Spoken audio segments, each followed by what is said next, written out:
রাতের ডিনারে চাই এমন একটা ডিশ যেটা হলে অন্য আর কোনো খাবারেরই প্রয়োজন পড়ে না। তাই চিকেনের শুধু ব্রেস্ট পিস দিয়ে বাড়ির সকলের জন্য বানিয়ে নিলাম চিকেন কোফতা কারি। এই কোফতা কারি দেখতে যতটা লোভনীয়, স্বাদেও ঠিক ততটাই লোভনীয়, আর তৈরি হয় একেবারে ঘরে থাকা উপকরণ দিয়ে। প্রথমে চিকেনের ব্রেস্ট পিসগুলো একদম ছোট ছোট টুকরো করে একটা মিক্সার জারের মধ্যে নিয়ে নেব।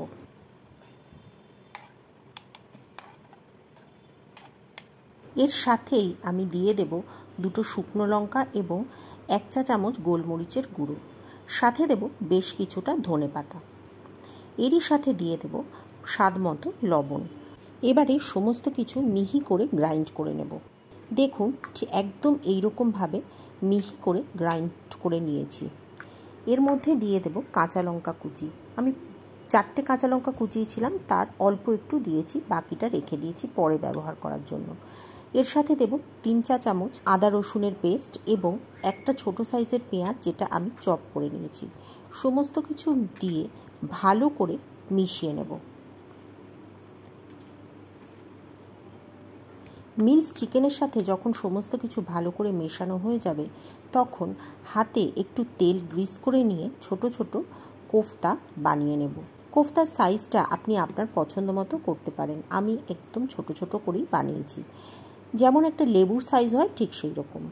ভিডিওটা দেখে যদি ভালো লাগে তাহলে অবশ্যই একটা লাইক করে দেবেন, আর সাথে অপরের সাথে শেয়ার করে দেবেন। আর যদি চ্যানেলে নতুন হন তাহলে চ্যানেলটি সাবস্ক্রাইব করে পাশে থাকা বেল বাটনটি ক্লিক করে দেবেন। যদি ফেসবুক পেজ থেকে দেখেন তাহলে পেজটা ফলো করে নেবেন, আর ভিডিওটা পছন্দ হলে লাইক করে অনেক অনেক শেয়ার করে দেবেন। দেখুন আমার কোফতাগুলো গড়া হয়ে গেছে। এবারে কোফতাগুলোকে ভেজে নেবার পালা। কড়াইতে দিয়ে দেব সাদা তেল। আমি পুরো রান্নাটা সাদা তেলে করছি, আপনি চাইলে সর্ষের তেলেও করতে পারেন, কোনো অসুবিধা নেই। তেল গরম হয়ে গেলে কোফতাগুলো তেলের মধ্যে দিয়ে সুন্দর করে ভেজে নেব।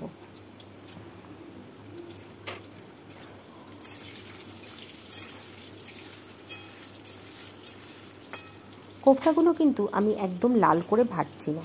হালকা সোনালি রং যখন ধরতে শুরু করবে তখন কোফতাগুলোকে তুলে নেব। দেখতেই পাচ্ছেন কোফতাগুলো কিন্তু আমি খুব একটা লাল করে ভাজিনি।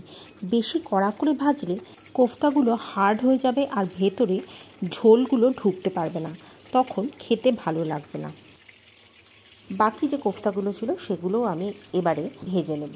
রেসিপিটা একটু লেন্দি মনে হতে পারে রান্না করার সময়, কিন্তু যেহেতু একেবারেই সমস্ত কিছু ঘরোয়া উপকরণ দিয়ে তৈরি, সেই জন্য রান্নার কোনো ঝামেলা থাকে না। আর একবার বাড়িতে বানিয়ে খেলে আপনি বারবার বানিয়ে আপনি খেতে চাইবেন। কোফতাগুলো ভাজা হয়ে গেলে একটা আলাদা পাত্রে তুলে রেখে দেব।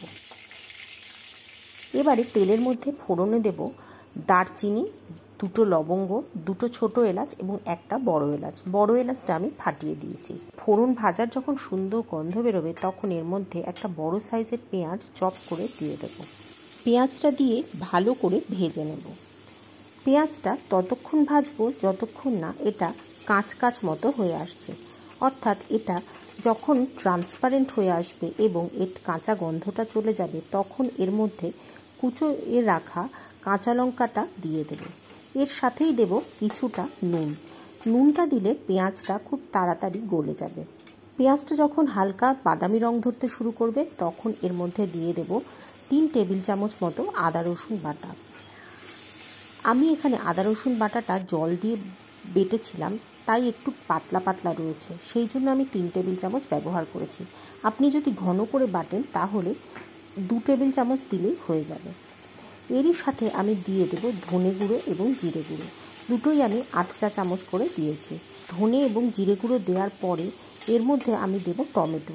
টমেটোটা ধনে এবং জিরে গুঁড়ো দেওয়ার পরে দিয়েছি, কারণ টমেটোটার মধ্যে যেহেতু প্রচুর রস থাকে, এই রসটার জন্য গুঁড়ো মশলাগুলো পুড়ে যাবে না। টমেটোটা গলে আসলে এর মধ্যে দিয়ে দেব 8 চা চামচ মতো কাশ্মীরি লঙ্কার গুঁড়ো। কাশ্মীরি লঙ্কার গুঁড়োটা দিয়েও আবারও ভালো করে মশলাটা কষে নেব। মশলাটা কষে যখন সুন্দর গন্ধ বেরোবে তখন এর মধ্যে দিয়ে দেব নুন। আমি যেহেতু প্রথমে একবার নুন দিয়েছি, সেই জন্য এইবারে নুনটা একটু কমই দেব। নুনটা দিয়ে আরও একবার ভালো করে মশলাটা কষিয়ে নেব। 2 মিনিট মতো কষানোর পরে এর মধ্যে দিয়ে দেব 1 চা চামচ মতো চিনি। চিনিটা দিলে স্বাদটা একটু ভালো হয়। মশলা কষে যখন পাশ থেকে তেল ছাড়তে শুরু করবে তখন এর মধ্যে দিয়ে দেব পরিমাণ মতো জল। যেহেতু আমি ঠান্ডা জল দিয়েছি তাই জন্য এখন কোফতাগুলো দেব না। জলটা যখন ফুটে উঠবে তখন কোফতাগুলো এর মধ্যে দিয়ে আরও 5-7 মিনিট ফুটিয়ে নেব।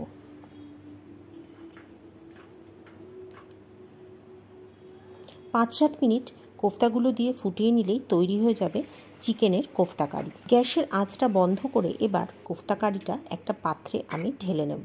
ওপর থেকে ছড়িয়ে দেব মিহি করে কুচিয়ে রাখা ধনেপাতা। এই ধনেপাতাটা অপশনাল, না দিলেও চলবে। তৈরি হয়ে গেল চিকেন কোফতা কারি। পরিবেশন করুন রুটি, লুচি, পরোটা অথবা ভাতের সাথে। আজ তাহলে এ পর্যন্তই। পরের দিন আবার দেখা হবে নতুন রেসিপি নিয়ে, নতুন ভিডিওতে।